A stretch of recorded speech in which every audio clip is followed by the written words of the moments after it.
2,400 Ukrainian personnel killed, wounded, or missing in a single 24-hour reporting period, the highest single-day Ukrainian casualty figure that has been publicly acknowledged in the open source reporting since the beginning of this war, and a figure that, when you place it against the trend line of the past 6 months, is not an anomaly.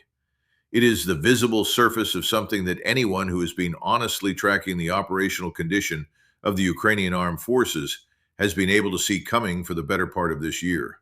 Now, I want to be very direct with you about what is happening here, because the public conversation around this war has been managed in a way that has consistently obscured the actual condition of the forces doing the fighting.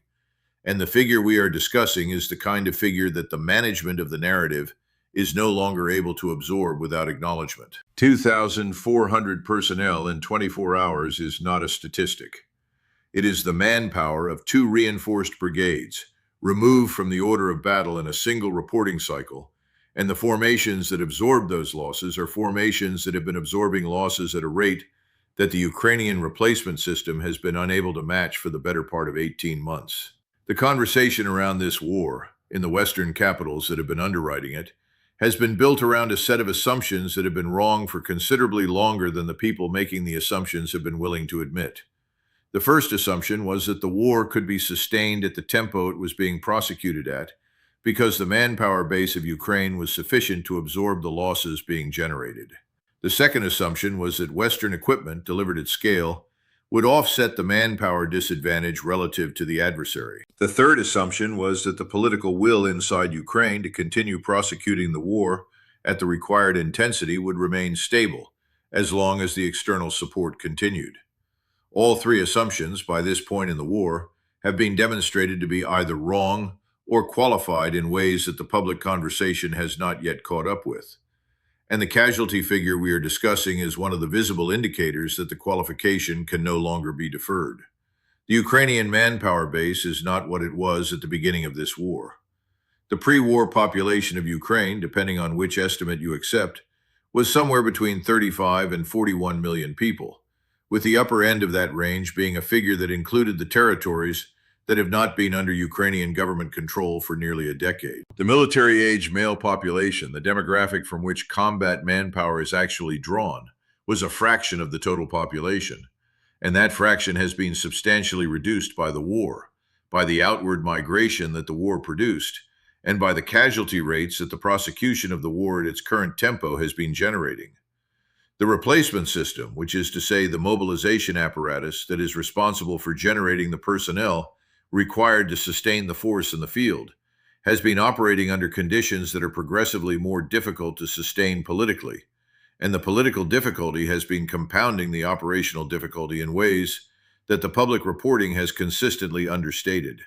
The forces in the field that absorbed those casualties were not the same forces that were prosecuting this war 18 months ago. The experienced soldiers, the non-commissioned officers, the junior officers who have been the actual combat power of the Ukrainian armed forces in the earlier phases of the war, have been progressively attrited at a rate that the training pipeline has been unable to replace.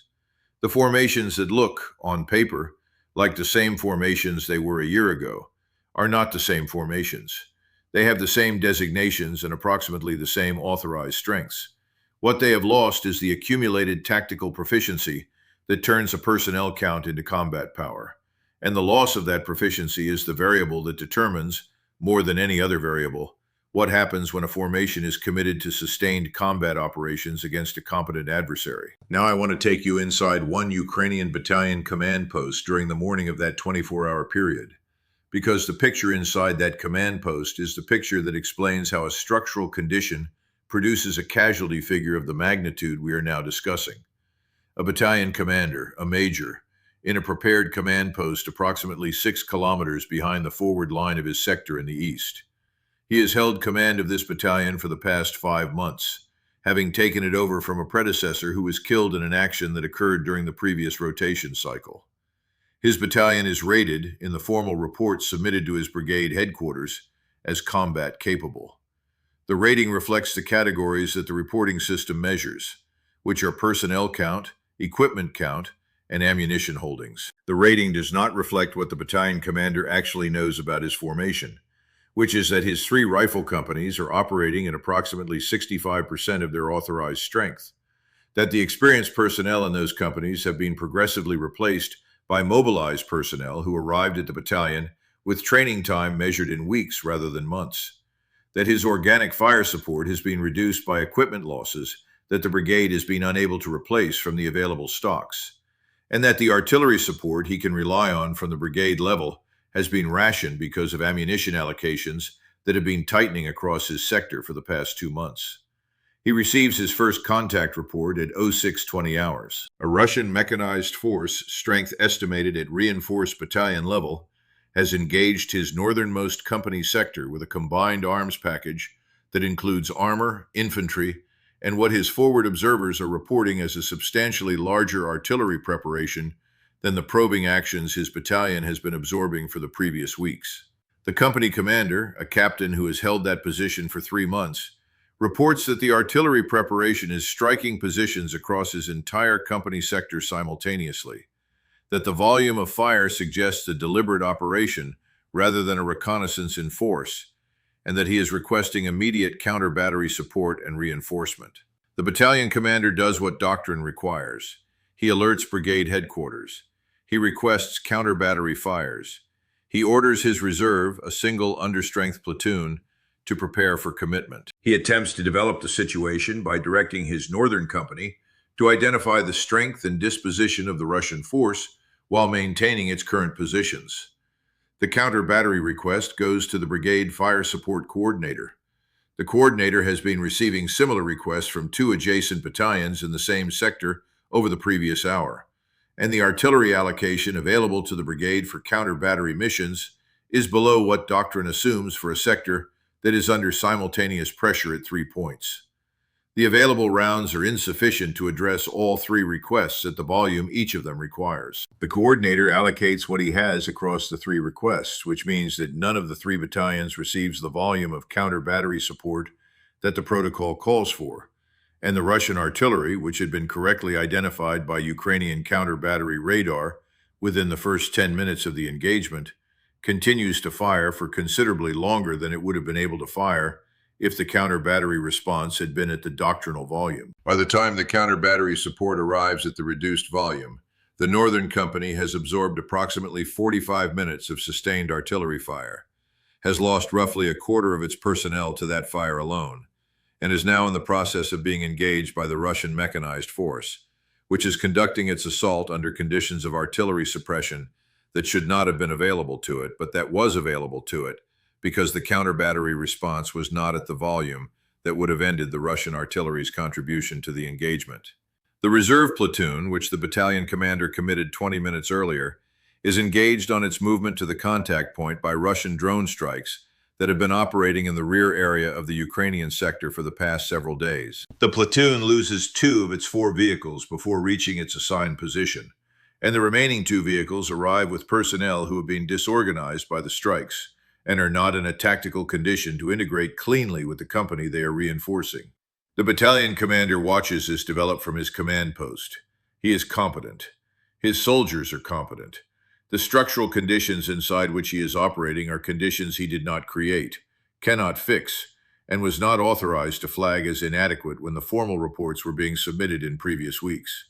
He understands by the second hour of the engagement that his battalion is in the process of being reduced not by an adversary that is fundamentally stronger than him, but by an adversary that has correctly identified that his battalion is operating under conditions that will not allow it to respond effectively to a deliberate combined arms operation. He requests permission to withdraw his remaining elements to a more defensible position behind the current line. The request goes up to brigade headquarters. He waits. The withdrawal authorization, when it arrives an hour and 40 minutes later. The political weight attached to holding the current line has been emphasized in the guidance coming down from the operational command, because the loss of any further ground in this sector has been declared politically unacceptable in the broader strategic communication around the war. The brigade commander, who is in a position to see what the battalion commander is reporting and who understands the operational logic of the withdrawal request, has had to seek authorization from the operational command level before granting the request, and the operational command level has had to weigh the political implications of authorizing a withdrawal against the operational implications of denying it. The deliberation took the hour and 40 minutes, and by the time the authorization arrived, the situation it was responding to had developed substantially. The second company was engaged. The third company was being fixed by Russian dismounted elements that had infiltrated through the gaps in the disorganized defensive posture. The withdrawal the battalion commander had requested in the second hour of the engagement was no longer a controlled fighting withdrawal. It was an extraction under fire, conducted by formations that had lost the cohesion required to execute a controlled fighting withdrawal, and the casualty figures from that extraction are the figures that contribute disproportionately to the daily total his brigade will report at the end of the 24-hour reporting period. This is the moment. The moment that occurs across multiple sectors of the Eastern Front during the same operational window, in formations that are operating under the same structural conditions, against an adversary that has correctly identified those conditions and is exploiting them with the operational discipline that those conditions reward. The casualty figure was not produced by a single tactical catastrophe. It was produced by multiple simultaneous tactical situations, none of which was independently catastrophic, all of which were the predictable consequence of structural conditions that had been compounding for months and that had been concealed by reporting systems that measure the categories that are easy to measure, rather than the categories that actually determine whether a formation will hold together under pressure. Now let me pull back from the command post and tell you what this engagement reveals about the strategic situation of this war, because this is the part of the analysis that the political conversation around the war has been actively resisting for the past 18 months. And the casualty figure we are discussing is going to force that conversation regardless of whether the people who have been managing the narrative are prepared to engage with it. The strategic premise that this war has been prosecuted under, by the Western coalition that has been underwriting it, has been that Ukrainian forces can sustain combat operations indefinitely, as long as the external support continues at adequate levels. The premise has been wrong for considerably longer than the public conversation has been willing to acknowledge. Combat operations are not sustained by equipment alone. They are sustained by personnel, and the personnel base required to sustain operations at the current tempo has been generating losses at a rate that the Ukrainian state cannot replace through any mobilization mechanism that is politically feasible inside the country that is doing the fighting. The constraint is not equipment. The constraint is people. And the constraint has been visible to anyone who has been honestly tracking the manpower indicators throughout this war. The Western policy community has been operating throughout this period under a framework that treats Ukrainian manpower as a renewable resource. That framework was wrong at the beginning of the war and has become progressively more wrong as the war has continued. Manpower is not renewable on the time frame that combat operations consume it. The pre-war demographic structure of Ukraine, the population that left during the war, the population that has been holding the front for the duration of the conflict, and the population that is theoretically available for further mobilization are not separate populations. They are the same population, and the demographic base from which combat manpower is drawn has been progressively reduced by every category of attrition that the war has been generating. The casualty figure we are discussing is the visible surface of that reduction, and it is the visible surface of a reduction that cannot be reversed on any time frame that is operationally relevant to the war that is currently being fought. The political conversation around the war in the Western capitals that have been making the decisions about how the war is to be prosecuted has been built around a theory of victory that requires the Ukrainian armed forces to be able to generate offensive operations at a tempo that produces meaningful operational results against Russian forces that have been receiving substantial reinforcement from their own mobilization and production base. The theory has not been adjusted to reflect the manpower realities of the force that is supposed to be executing it. The result has been that the Ukrainian armed forces have been asked to do things that the actual condition of the force does not permit, in service of political objectives that have not been recalibrated to the operational reality on the ground. I have been saying for 2.5 years now that this is not a war that Ukraine can win in any military sense that is meaningful at the strategic level. And the people who have been disagreeing with that assessment have been doing so on the basis of theories of victory that have consistently failed to account for the manpower constraint.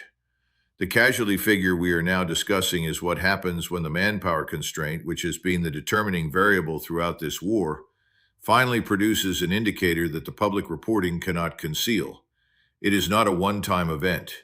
It is a structural break that has been compounding for months, and it is going to continue producing similar events at an increasing tempo until either the political objectives are adjusted to reflect the operational reality, or until the operational reality forces an adjustment that the political conversation has been refusing to make voluntarily. The Russian force on the other side of this engagement is not a force that has been performing well by historical standards of military excellence. It is a force that has been performing adequately against an adversary whose structural condition has been deteriorating at a rate faster than the Russian force's own structural condition has been deteriorating. This is the variable that the public conversation has consistently misunderstood. The question in this war has never been which force is performing well in absolute terms. The question has been which force is degrading more slowly relative to the other. And the answer to that question, for the past year, has been that the Russian force has been degrading more slowly than the Ukrainian force, for reasons that are rooted in the demographic asymmetry between the two countries, and that have not been adequately addressed by any of the policy responses that the Western coalition has implemented. The equipment deliveries considered in isolation have been substantial.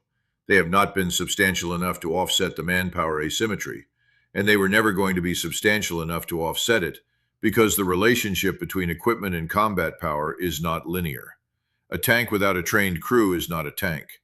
An artillery system without an experienced fire direction center is not an artillery system. A combined arms formation without the non-commissioned officer corps required to execute combined arms operations is not a combined arms formation. The equipment deliveries have been providing platforms. The platforms have been arriving at a force whose ability to operate them at full effectiveness has been progressively reduced by the attrition of the personnel required to operate them. And the casualty figure we are discussing is partly the visible consequence of platforms being operated by personnel who have not had adequate time to develop the proficiency the platforms require. This war is approaching, and in some sectors has already reached, the point at which the operational logic of continuing it at the current tempo can no longer be defended on any honest assessment of the conditions on the ground. The casualty figure from this 24-hour period is one of several indicators that the assessment can no longer be deferred. The Ukrainian armed forces are absorbing losses at a rate that cannot be sustained. The replacement system is generating personnel at a rate that cannot match the consumption. The training pipeline is producing soldiers with proficiency levels that are below what the operational environment requires. The political pressure to hold ground that has been declared important is producing decisions that accelerate the consumption of the force that is holding the ground. And the strategic objectives that the entire prosecution of the war has been organized around are objectives that the force is no longer in a position to achieve, and that have not been adjusted to reflect what the force can actually accomplish. The honest analytical conclusion, drawn from indicators that have been visible for considerably longer than the public conversation has been willing to engage with them, is that this war is being prosecuted in a manner that is producing exactly the casualty figures that the structural conditions were always going to produce. The conditions were predictable. The trajectory was predictable.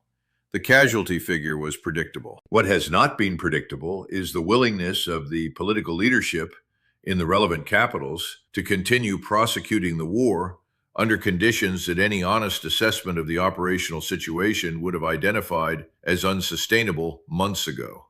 The 2,400 personnel who were killed, wounded, or captured in that 24-hour period are not a statistic. They are the most recent installment in a casualty curve that has been moving in a direction the public reporting has consistently understated, and they are the casualty figure that has finally crossed the threshold at which the understatement can no longer be sustained.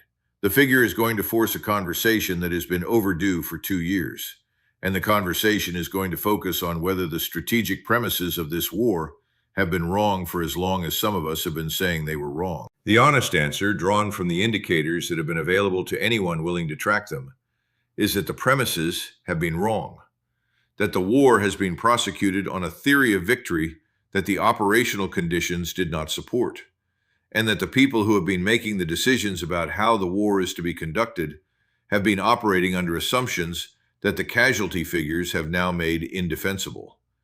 The day was not the worst day of the war because of the number itself.